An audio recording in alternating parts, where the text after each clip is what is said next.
Good morning, Encounter. Happy Easter. I am so excited to be with you today, even though it's online. And actually, one of the traditions that the church does on Easter Sunday is that the pastor gets on stage and he says, "He is risen." And then the whole congregation says back, "He is risen indeed." And even though we're online, I don't want to miss out on that tradition this year. So I'm going to say He is risen. And I want to invite you, wherever you find yourself, just respond with joy and say, "He is risen indeed." Are you ready? He is risen. He is risen indeed. He is risen indeed. He is risen indeed. He is risen indeed. He is risen indeed. He is risen indeed. He has risen. He is risen indeed. Good boy. Um, One of my favorite things during this time has been watching this YouTube show by John Krasinski, who used to play Jim Halpert in The Office. He started this YouTube show called Some Good News, and it's these short clips about good news going on in the world, of people serving each other and helping each other. And it's just been great. It's been like a jolt of joy. The last one, he had the cast from Hamilton saying it was really, really cool. And one of the reasons why I'm liking it so much, and many people are, it's because this is a time where we really, really need good news, right? In the midst of so many bad news, what we need is some good news. And Easter, for Christians at least, is the ultimate good news. Like, this is one of the most important day in our calendar, and the events that we remember today, that we celebrate, the resurrection of Christ, is the ultimate good news that we believe in. But at the same time, if we're honest, it also feels a little strange and difficult and awkward to celebrate in the midst of so much suffering in the world, isn't it? There is this battle, right, between grief and joy. I want to celebrate Easter, but I miss being with you in person. I miss getting to worship with everybody together. It feels just a little bit weird. And I don't know about you, but as the days go by and the social distancing keeps happening and we keep seeing all of the developments across the world, it takes a toll, doesn't it? And it becomes maybe a little bit harder to have hope. And maybe it becomes a little bit harder to experience joy. And this is the thing, that's not as unlikely as how the first Christians experienced Easter. Because when the first Christians experienced Easter, when the disciples of Jesus wake up on the first Easter morning, they wake up disoriented, confused, grieving. Their master, their teacher that they had followed, who they thought was their ultimate hope, he had been arrested, he had been put on trial, and he had been crucified. And for those first followers, they thought that with the death of Jesus, their hopes and their dreams had died as well. There's actually this fascinating passage in the book of Luke, just a few verses down from the chapter that Sam read earlier, where they're talking to Jesus, not knowing that it's Jesus. They just think it's a stranger. And this is what they say. They say, he was a prophet, talking about Jesus, powerful in word and deed before God and all the people. The chief priests and our rulers handed him over to be sentenced to death, and they crucified him, but we had hoped that he was the one who was going to redeem Israel. That was the mood of the disciples right after the death of Jesus. There was this disappointment. They were downcast. They were sad. They were hopeless. And I worry that for many of us right now, we might be feeling like that. Might be feeling a little bit of hopelessness at seeing what's going on. Maybe we've been impacted personally somehow, and there's just this sense of grief and just like, when is this going to end? Because I'm not sure I can handle another day of this or another week of this. There's a sense of loss. We've lost lives. There's been a loss of livelihoods and businesses that people had built their whole lives to build. We've lost events, things like there's people that have lost to celebrate their weddings with their friends and family, people that have lost out on graduations, people that have lost out in, finishing their school year with their classmates. Like there's all these things like we're grieving right now in this season because we've experienced serious and legitimate losses, right? And at the same time, if the followers of Jesus on that first Easter Sunday, if the events of that Easter Sunday were able to change their life and their outlook and their perspective on life, maybe there's something there that we can learn that can change how we're experiencing this time and how we are living through it. There's something that we can pick up on this. And to understand that, I think we have to first understand why Jesus died in the first place before we get to the part of his resurrection. In the Old Testament, there's all these prophecies about Jesus, about the coming of Jesus, the life of Jesus, the death of Jesus. One of the most famous prophecies is from a guy named Isaiah, who wrote this book of prophecies. And this is how he's talking about Jesus. He says, surely he took up our pain and bore our suffering. Yet we consider him punished by God, stricken by him and afflicted.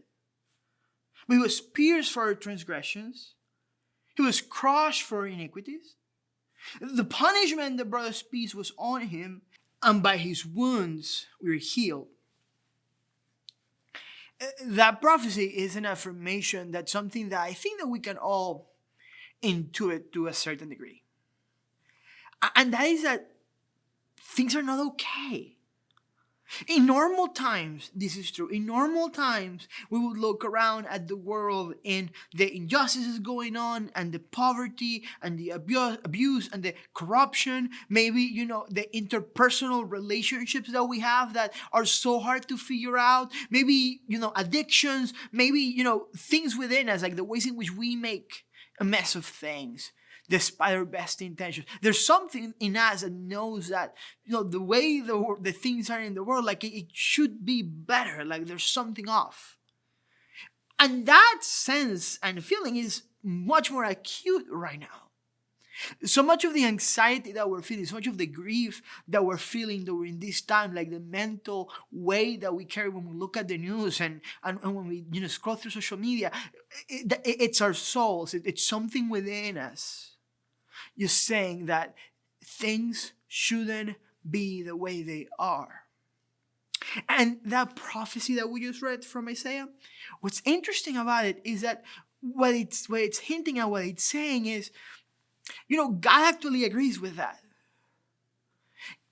There's been a lot of talk right now of like, where was God? Like, why is this happening? Like, why doesn't God do anything? And what you see in this prophecy is actually God joins humanity in our suffering. Through Jesus, the coming of Jesus, if it means anything, it means that God has identified with the human experience to such a degree that we don't experience suffering and grief and pain alone. Jesus suffering the way he suffered, the way he's betrayed, and the way that he's arrested and put on trial and tortured and crucified. What's going on there? It's like Jesus is, joining in all of the suffering and the pain that humans experience themselves. It's a testimony that for God, suffering is not okay. It's only that it's not okay, is that God cares about it enough to do something. And the something that he does is that he joins in solidarity in what we go through. Now, this would be nice as it is. If God had come into the world through Jesus to just experience what we experience, to be able to say, hey, I know what you feel like. I know what suffering is like. That would be a kind gesture. But the prophecy doesn't end there. The story doesn't end there. Like, if you keep reading a few verses down on verse 11, the prophet says, after he has suffered, he will see the light of life and be satisfied. By his knowledge, my righteous servant will justify many, and he will bear their iniquities. You see, the prophecy itself starts pointing out to this larger reality. What he's saying is that Jesus, the Messiah that was going to come, he was saying if he's going to undergo this suffering, but that isn't going to be the end of the story. He's actually going to see the light of life again. He's saying he's going to resurrect. He's going to come back from the dead. So on the first Easter morning, when the women show up to the tomb and the tomb is empty, you know what that means? That means that all of the promises on that suffering that Jesus would take up on our transgressions and our pains, and then he says, and that by his wounds we would be healed, that through Jesus we're going to experience this redemption of life. Well, that was true all of a sudden. Like the fact that the story of Jesus doesn't end in death, but that he comes back from death, it means that Jesus is defeating all of those things that he took upon himself. Like that he's joining the suffering of the world, and he's kind of like experiencing in himself that suffering to the nth degree, to the ultimate consequences, to betrayal and to a false trial and to death. And he's come up on the other side of it, defeating those things. So it's victory. It's victory over disease. It's victory over suffering and grief. Ultimately, it's victory over death. It means that Jesus now has defeated death, and that death doesn't have the last word over our lives. I don't think that there's ever been a time where we're more acutely aware of mortality. Not only our mortality, but the mortality of the people around us, right? It's a real enemy right now. There's many reasons why we're all experiencing, distress and feel disoriented in what's going on. But underneath all of that, there's the fear of death. There's the social isolation that we've experienced. There is the maybe like you've lost your job because of what's going on. Maybe you've been infected and you've recovered. Maybe you know somebody who hasn't recovered. And under all of that, that's the ultimate fear. That's the ultimate enemy that we're facing right now is death.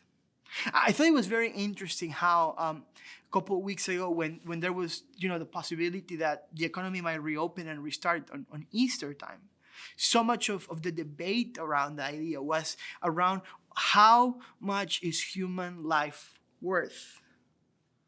And what, as a society, I guess, we decided was it was worth enough for us to continue doing this so that we can keep fighting this disease.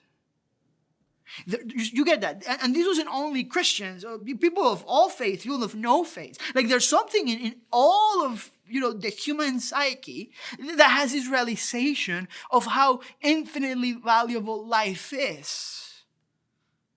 And it's the same thing that realizes how valuable life is, how important life is, that also recognizes then that death is our enemy. That death ultimately doesn't make sense. That there's something profoundly wrong with the fact that death even exists. Last week, I was listening to a podcast about the current situation. And the podcast opened with this quote from a speech from Winston Churchill from May 13 of 1940. Winston Churchill has just become the Prime Minister of the UK, and this is his first speech as Prime Minister to the House of Commons. The speech is commonly known as Blood, Toil, Tears, and Sweat. And I just want to read you the paragraph that I heard because I found it very moving. He says this, he says, "We have before us an ordeal of the most grievous kind. We have before us many, many long months of struggle and of suffering. You ask what is our policy? I can say it is to wage war by sea, land, and air with all our might and with all the strength that God can give us. To wage war against a monstrous tyranny never surpassed in the dark, lamentable catalogue of human crime. That is our policy. You ask, what is our aim? I can answer in one word. It is victory. Victory at all costs. Victory in spite of all terror. Victory, however long and hard the road may be. For without victory, there is no survival.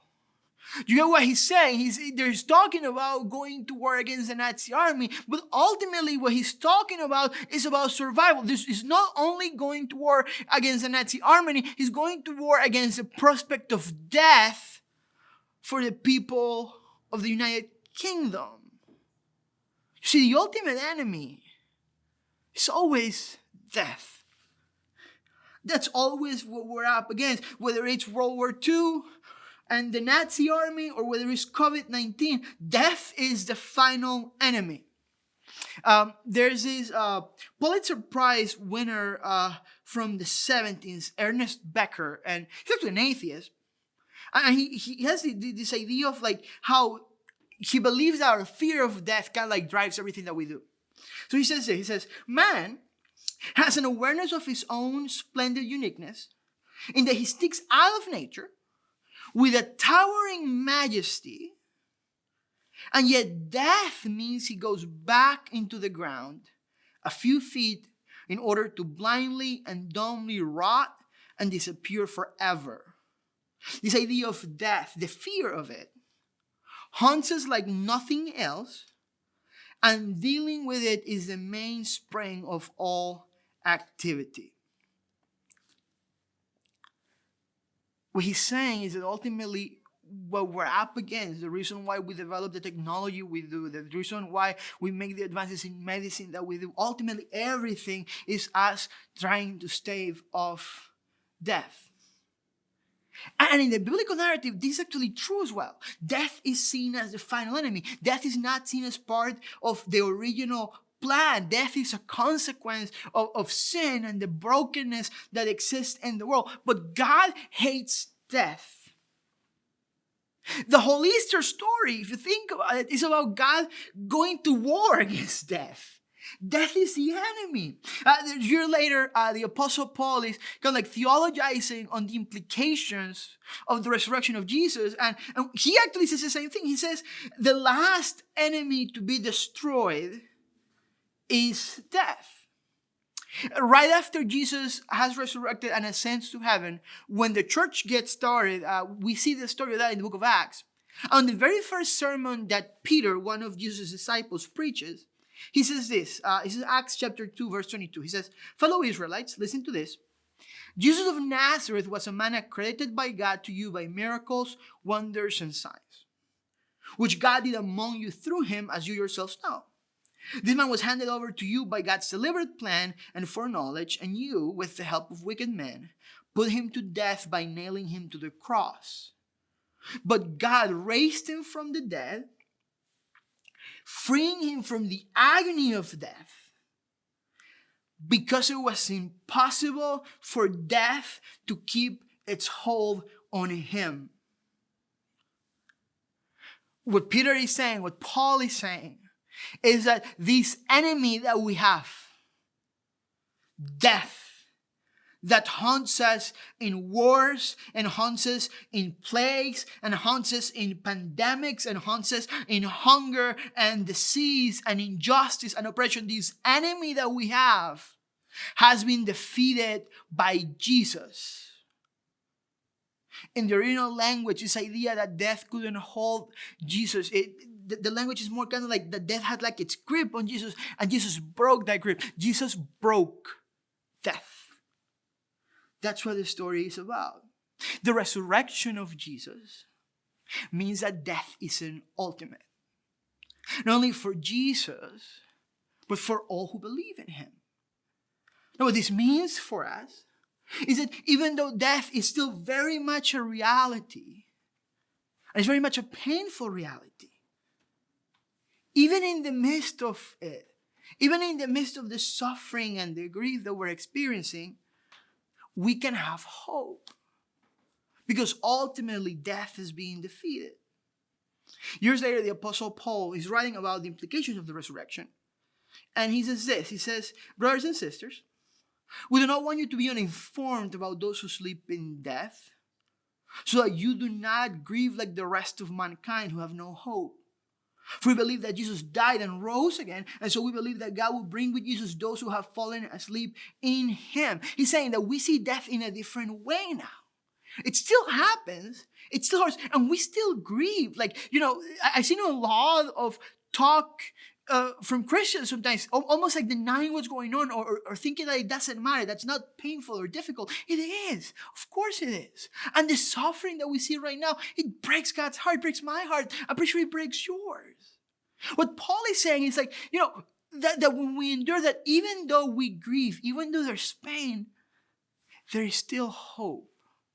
Because ultimately death has been defeated by Jesus. Death may be painful, but it's no longer the end. And this idea is what propelled the mission of the church. The very first disciples of Jesus, the way in which they went into the world spreading this message that the tomb was empty and that death had been defeated. Even in the midst of persecution from the Roman Empire, even in the midst of trials and tribulations, they kept pressing on. They kept living this new life according to the teachings of Jesus, a life of love and compassion and mercy and solidarity with the world, precisely because they believed that this story is true. What they believed is this, that if Jesus had indeed risen from the dead, then they could face every day with hope. In this life, there was nothing that they couldn't face. This led the Apostle Paul in one of his letters to say, death has been swallowed up in victory. Where, O death, is your victory? And where, O death, is your sting? Remember the quote from Winston Churchill?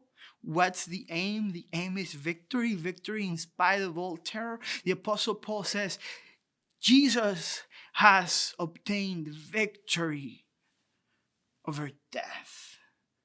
Victory in spite of all terror. You know what I'm saying? Paul is looking at death. And Paul is inviting anybody that believes in Jesus to look at death, to stare it dead in the face, no pun intended, and to say, is that all you got? Where, O death, is your victory? And this has influenced how Christians have lived for the last 2,000 years. I'll give you an example. Believe it or not, this is not the first Easter that happens under the current circumstances. When this whole thing started, that many churches, including us, we quoted this interesting fact from Rodney Stark. Rodney Stark is this sociologist from Baylor, and he's done a lot of research on why the early church survived. Because if you think about it, it's kind of odd. It was this very small sect from Jerusalem that eventually took over the entire Roman Empire. Like, how did that happen? It was persecuted. Nobody liked Christians. How did it endure? And one of the reasons, he says, is because they really demonstrated a different way of living life early on.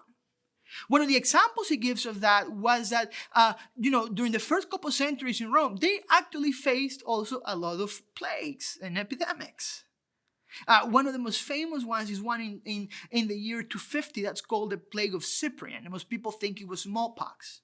And it devastated Rome. Like, some of the record says that at the highest point, there were 5,000 people dying a day in the city of Rome. And what ends up happening is that, the people of Rome, like, they are so, overtaken by what's going on that they flee the city and they abandon the sick people and the old people to die. And most of the people that stay behind are Christians. And they start taking care of the sick, even though a lot of times that meant that they themselves got sick and ended up dying. A lot of times they would die and the person that they were taking care of would recover. So like the way it was interpreted was like almost they had taken their death upon themselves so that this person would survive. And we know a lot of this because of, a collection of letters from a bishop at the time in the city of Alexandria called Dionysius. Now, I told a little bit of the story the first Sunday that this happened, that we had an online service. What I didn't tell you that Sunday is that the letter that he wrote that we get this information from, it was actually an Easter sermon. And it was an Easter sermon that was preserved in a letter because the epidemic at the time was such that the church couldn't meet in person. Almost 2,000 years ago, there was an epidemic, a plague that was devastating an area, and the church couldn't meet in person. And what he did was that he used a technology that he had available to himself at the time, which was letter writing, to spread the message of Easter, which is no different from what we're doing today. We've done this before. We know how to survive this stuff. And in this letter, he's talking about the pain and the suffering. And this is how he opens the letter. He says this: other people would not think this a time for festival. They do not regard this or any other time, even if so far from being a time of distress, it is a time of unimaginable joy. You see, Dionysius doesn't deny the grief. This is actually one of the lines in the letter later on. He says, out of the blue came this disease. I think more terrifying than any terror. More frightful than any disaster, whatever. Dionysius holds both. The grief and the joy. Why? Because of the Easter story. Because of beliefs that ultimately Jesus has obtained victory over death. Even in the midst of gloom, there is still hope. Because if God is already doing a new thing now, if Jesus has indeed risen from the dead, then we are not alone in facing life. Whether it's good times, whether it's difficult times, whether it's pandemics, we're not alone. Christians believe that Jesus' resurrection meant that God had already acted in history in favor of humanity. And that the hope that we have, it's not only a hope for later on, but a hope for now, that no matter what happens to us, God is with us. The book of Matthew closes with Jesus, commissioning his disciples to go and spread his message, to make more disciples. And Jesus ascending into heaven saying this, and surely I am with you always to the very end of the age. All of the things that we've talked about the church doing, the reason why they feel so confident in going out and enduring the things that they endure was because Jesus was with them. Because they believe that God has joined humanity through Jesus Christ and he is with us no matter what we face. I want to close with this. There's one final point that we need to understand. You see, the hope for the resurrection, it's not only the hope that death doesn't have the ultimate word and that even if we die, Christ will preserve our lives, that we will rise again with Christ. But for Christians, the first Easter, it's also been about a present hope. Because it's only that one day is going to happen. It's that it has already happened. That Christ has resurrected, that the story is true. And that means that God is active in the world. That God can be prayed to. That God can be sought. That God can be found. Because Christ came and lived and died and rose again. There's this renowned New Testament scholar called N.T. Wright, and he says this. He says, Easter was when hope in person surprised the whole world by coming forward from the future into the present. The Apostle Paul calls Jesus the first fruits of those who have fallen asleep. What this means is that Jesus represents this new life that God wants for the world. A life of no suffering, of no pain, of no grief, of no disease. A life of no death. And that life has already started in Jesus Christ. And that when we believe in Christ, when we join our lives with Christ, when we place our faith in Christ, that life is available for us now. Not one day, now. In the Good Friday story, there's this account of a thief that's hanging on a cross next to Jesus, and He tells you, he says, remember me one day when you come in your kingdom. He's saying, if you are the Messiah, one day you're going to return, remember me that day. And Jesus says, truly I tell you, you will be in paradise with me today. The promise of Jesus, the invitation of Jesus, the possibility of new life and of resurrection is a promise for today, for now. The psalmist on Psalm 27 is kind of like reflecting on what it means to call on God in times of distress. And he says, I remain confident of this. I will see the goodness of the Lord in the land of the living. Wait for the Lord. Be strong and take heart and wait for the Lord. Listen, if you are a follower of Jesus, I know that these are difficult times. I know these are confusing times, or hard times, or disorienting times. You probably bear some losses that you've experienced during this time. All I want to tell you today is you're not alone.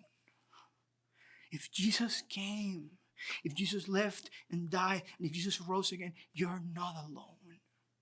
And you can face this because Jesus is with you. This promise, it's not only for the psalmist, it's for all of those who call upon the name of Christ. That we will see the goodness of the Lord in the land of the living, in this life. Maybe you're listening to this and you're not a Christian. And my invitation to you today would be that this life, that this whole idea of Jesus coming into the world and dying and rising again is for you.